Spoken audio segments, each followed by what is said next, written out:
First, I just want to begin with the land acknowledgement. I wish to acknowledge that Ottawa, Goulburn, is located on unceded territory of the Algonquin Anishinaabe Nation. I would like to honor the land and the peoples of the Algonquin Anishinaabe Nation, whose ancestors have lived on this territory for millennia and whose culture and presence have nurtured and continue to nurture this land. Well, welcome and thank you for joining me. A happy St. Patrick's Day, although a little belated to you. I hope you had a lovely day on Thursday. Today, we're going to go to Ireland, and frankly, it's my visits to Ireland. I've been in 2 visits where most of these, pretty much all of these pictures have come from. And I'm going to talk about the pictures and some of the history behind them. And we'll have a little music too. So without further ado, off we go. Today we're taking a trip to Ireland, where so many of the original settlers of Goulburn and the Ottawa Valley came from. I'd like to thank Susan Clark Dow and John Bottriell for their help in this presentation, including the technology. Ireland is a country about as big as New Brunswick. It has a population overall of Northern and Southern Ireland of about 6 million people. We're going to focus more on the south of Ireland, and we're going to begin in Dublin. We move forward a little bit. Ireland has 32 counties, and the counties are very important in Ireland because every time someone's name comes up, particularly in the media, it always says what county they came from. And the counties are also important because of the sports teams that come from them, and people are fiercely loyal to their counties. Here are the flags of the different counties. On days when there's a match between rival counties, you'll see flags waving from people's houses and fences. Moving to Dublin now. Dublin is, of course, the capital of Ireland, and about 30% of the population of Ireland live there, so a very high number. Ireland is primarily a rural country. It has not very many large cities. And Dublin, of course, has a very ancient history. It goes back to the Vikings.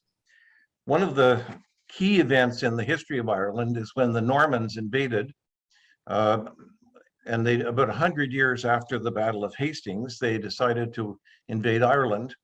And Dublin was one of their main places where they built castles and fortifications, which of course exist all over Ireland.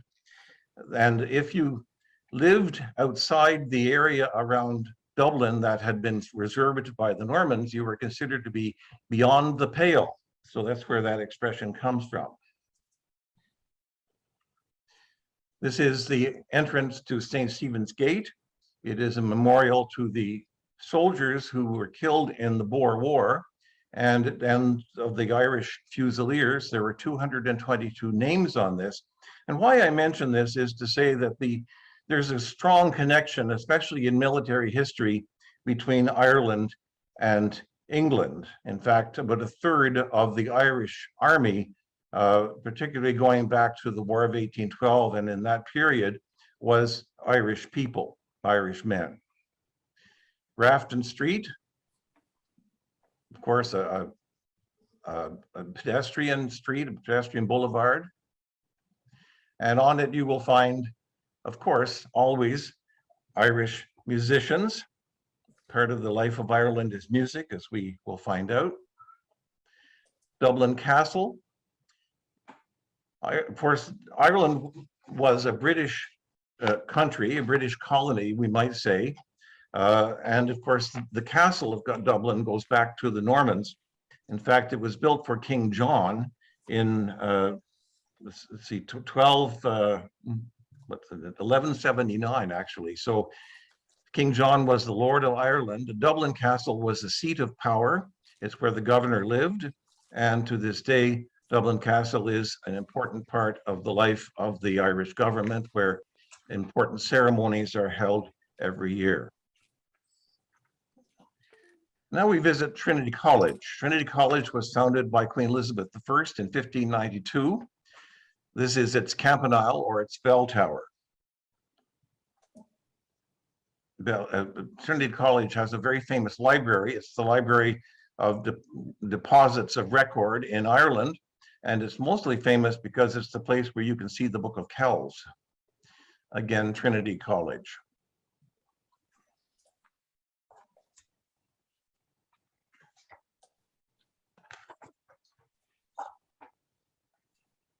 This is the monument to the Duke of Wellington, famous, of course, for the Battle of Waterloo.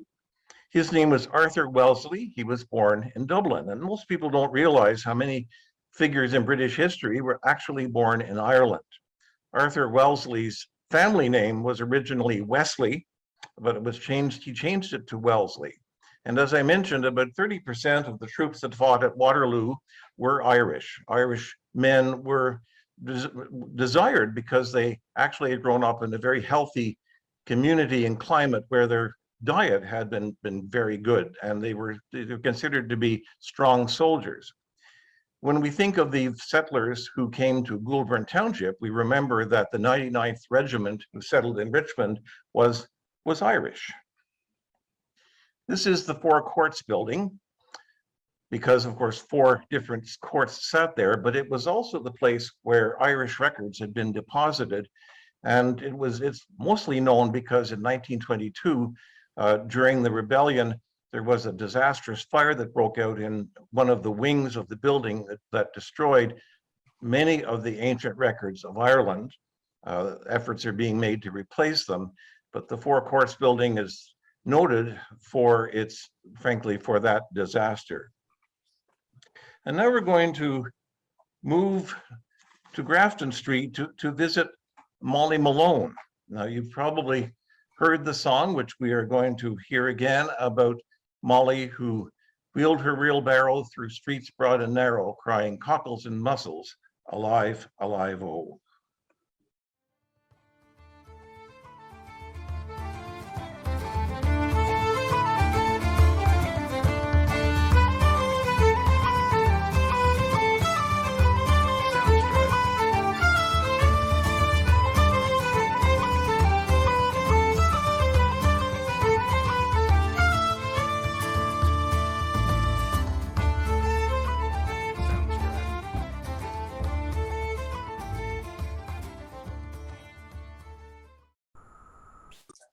Now we're going to travel across Ireland to County Galway, and it's in the west of Ireland, and visit some of its important towns. The first place we're going to visit is Ballinasloe.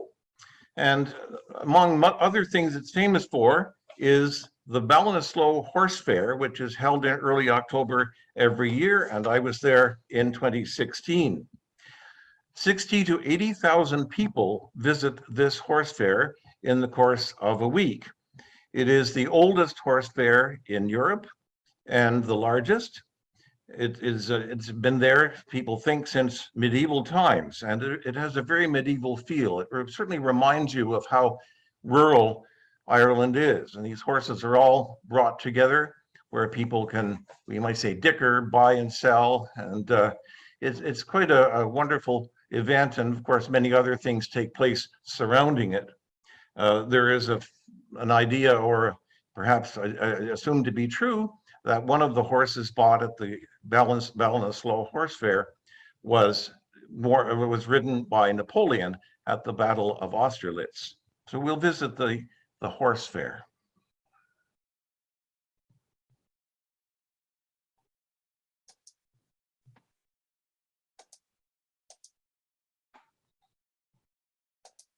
It's unusual to see so many horses in one place at one time.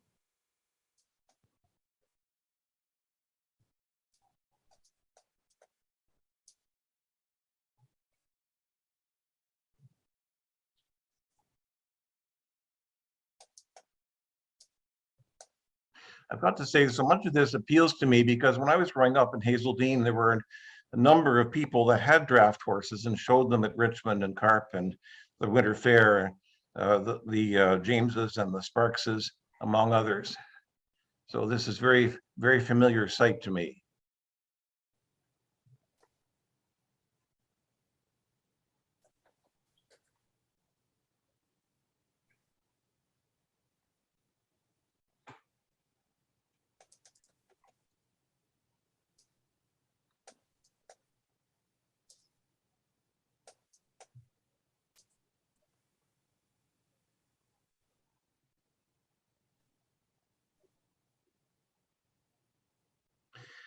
And now our next journey or our next visit is to a town not very far away, a little bit further west, about 16 miles east of Galway, named Athenry.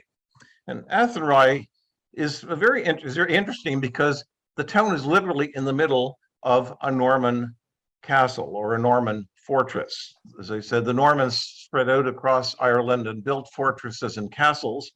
And 70% of the original wall of Athenry is still standing, including towers and gates. And so it's quite a fascinating place. The castle was built in 1240, and beside it, a Dominican monastery, all now ruined, but the monastery was built in 1241. That's one of the amazing things about Ireland is you live in hundreds of years of history and you drive by it every day. It's just, it's an amazing atmosphere. This is the keep of the castle in Athenry. The Dominican monastery. The monastery more or less ceased supposedly at the time of the Reformation, but it kept on going. And it was really Cromwell's soldiers that put it into this condition. This is one of the gates. Note the stop signs on both sides, built right into the town. One of the towers, and you see the wall. And the market square. And this is the only standing, as you can see there, market cross left in Ireland. A very common medieval feature. And now, one of the things that Athenry is most famous for is the song about it, which is very popular and sung at sporting events in Ireland all the time. And we are going to hear the song about the fields of Athenry. Like most songs about Ireland or of the Irish, it has a melancholy feel to it.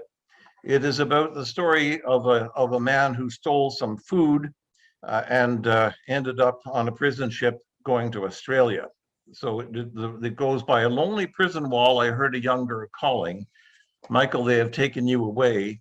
For he stole Trevelyan's corn so that the young might see the morn. Now a prison ship lies waiting in the bay. Low lie the fields of Athenry, where once we watched the small free birds fly. Our love was on the wing, we had dreams and songs to sing. It's so lonely round the fields of Athenry. This was sung by the whole town, and we have pictures of that, and John will play the music as they all gathered with their whistles and instruments to sing this song. And the pictures are fascinating and mostly, of course, from a drone. This is St. Mary's church built into the ruins of an original parish church and part of the rural atmosphere of Athenry.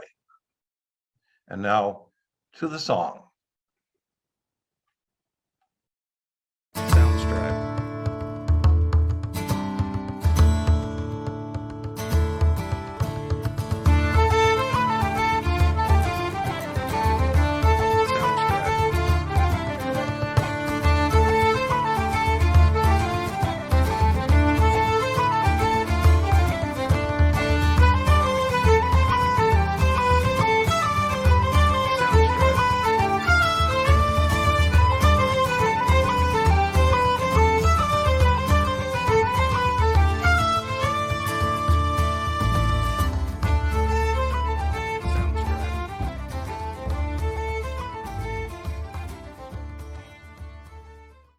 Now we move 16 miles west to the seacoast to Galway City.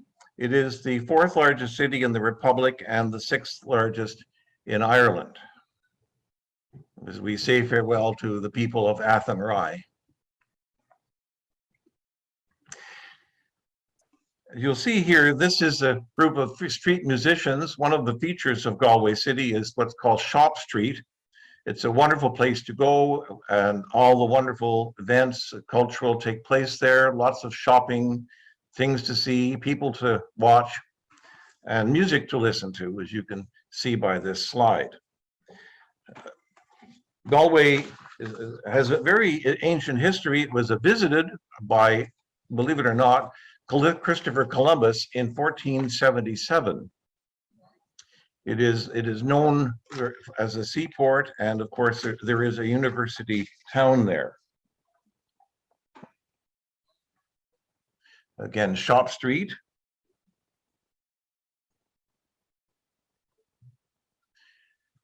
A pub. There are no shortage of those, of course, especially on Shop Street. A place to have tea, cup and tea. This is the Spanish Arch, which is the last remaining part of the wall that once surrounded Galway. It was built in 1577. It was actually, this part was built as a barracks for soldiers. And it's called the Spanish Arch, not because actually the Spanish ever built it or lived there, but because there was so much connection between Galway, Portugal, and Spain, because so many people were coming and going, as I mentioned, including Christopher Columbus. It was a museum, and now it's a restaurant. Some Irish lads coming home from school. More Shop Street.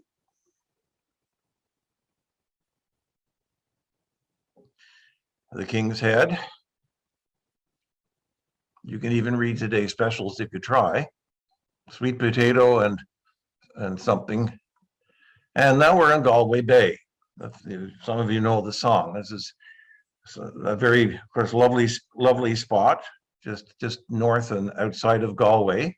As we continue our journey west, we pass through Galway Bay, just to prove that I was actually there. And now we continue out the Skye Road, going west to Connemara. This is what you see as you drive along in your car, except that it looks as if you're going to fall off the edge of the world when you're on this road.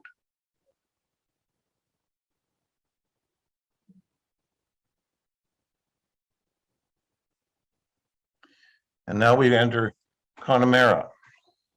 Connemara faces the Atlantic. It's a very wild place, actually.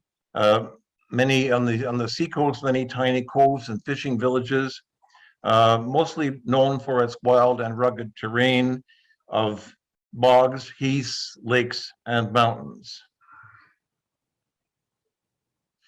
Oh yes, you can't go to Ireland without seeing lots of sheep. That's a very typical Irish sight. Now we're in Connemara. If you look in the far distance, you will see the tops of some mountains, sort of kind of in blue. Those are called the 12 Bens, and we will see them again from the other side. This is very much what you see when you drive through Connemara.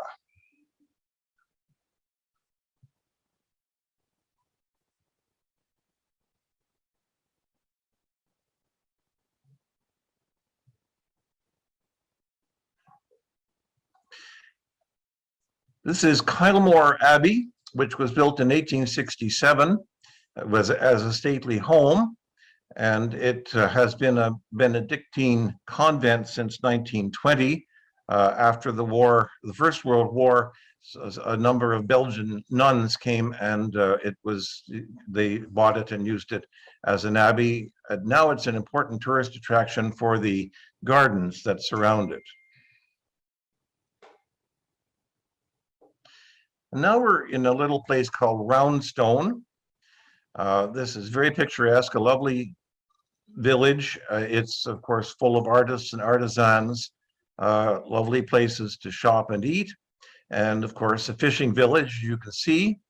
And in the distance, you see the 12 Bens, a very important mountain range, well known in Ireland and around the world.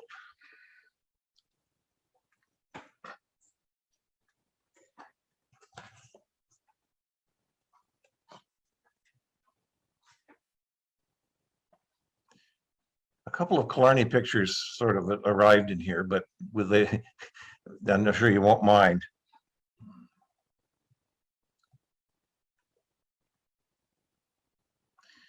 The Ring of Kerry, which is mentioned in the sign below, is just a little further south.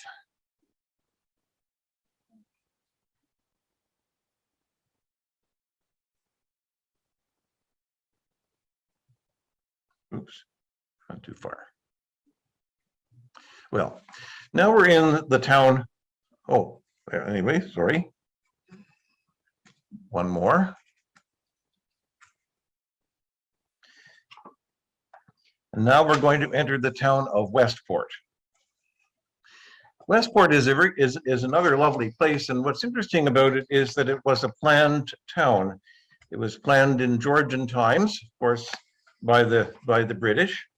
It is a cultural center, and it is best known because of the Irish music that is played there in Matt Molloy's pub. Matt Molloy was one of the members of the chieftains. Okay, there we go. Matt Molloy's pub.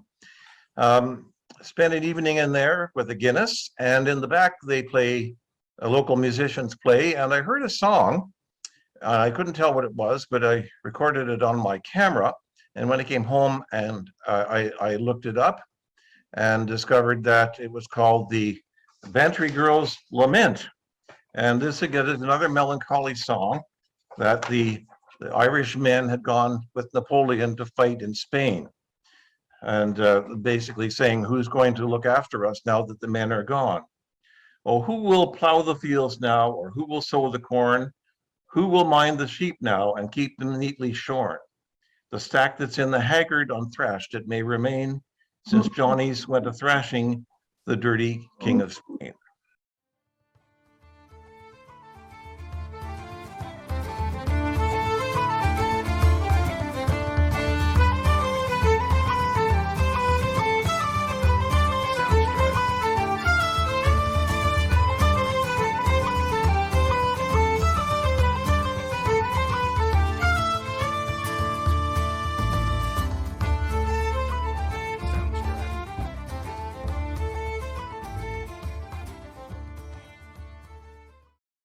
This next slide, of course, is obviously the bar. And you will notice if you look up just beside the mirror here, a Grammy. There are a number of Grammys that the chieftains have won over the years, all in this lovely pub in Westport. I found this very interesting. This, of course, is a post box, but you may notice on the front the cipher of King George V. And he came to the throne in 1911. Irish independence was in 1922. So this would have been placed here by the British. And of course, it would have been red. So rather than replace it, all they did was paint it green. The town clock, an important feature of an Irish town. The river that flows through Westport, and a stately home. Now this is called Westport House. There are stately homes, mansions, sometimes kind of almost on Downton Abbey scale, all over Ireland. At one time there was an Irish aristocracy or nobility, and these homes were built by them. This home belonged to the Marquess of Sligo. There is no longer a Marquess of Sligo, or at least anybody of that family living there. There probably is a family somewhere that has family connections to it. Now it is opened as a stately home and museum. I like this sign. Whoever thinks of shamrocks as weeds, but you can make compost out of them, and you can buy it for 10 euros. Now we're going south of Galway City, and we're heading down toward the Cliffs of Moher, which is in an area which is called the Burren. This lovely place is on South Galway Bay. The name of the town is Kinvara. And now we're at the Cliffs of Moher. The Cliffs of Moher rise 700 feet at their highest above the ocean, and they are about 5 miles or 8 kilometers long. You will notice that in front of you there is some green stuff. That's mostly shamrocks. This is a rather major attraction in Ireland. It's quite stunning.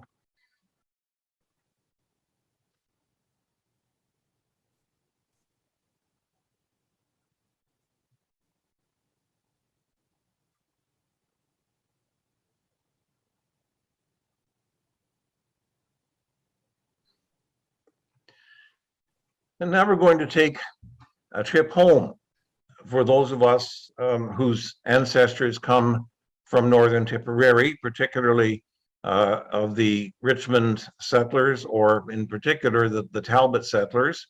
This is the place where the Talbot settlers came from, around the towns of Borris-O'Kane here and Cloughjordan, which is down here. This is Galway is just north. This is the Lough Derg, and the Shannon River flows in it from the north.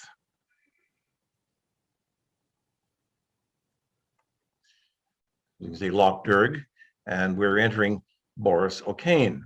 The interesting thing about this area is that it was land that was very, very agricultural and wealth and rich, and it was given to the officers that remained after Cromwell. So it became an English settlement. Not all the officers stayed, but over the years, it was a place that attracted English settlers. So the two main towns of Borris-O'Kane and Cloughjordan are laid out in an English fashion.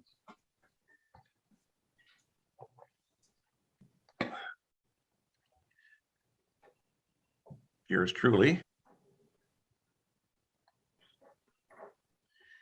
The sign that points to Cloughjordan. This is the Church of Ireland Church in Borris-O'Kane. The Church of Ireland is actually the Anglican Church in Ireland. And this was built in 1812, which means that our ancestors who came from this area would have seen this church or would have worshipped in it. This is the main street of Borris-O'Kane. I always am amused by the fact that there's a Luigi's Takeaway. This is a very important place. It's called Modrini. Modrini is, in general, the area where the Talbot settlers came from. The original church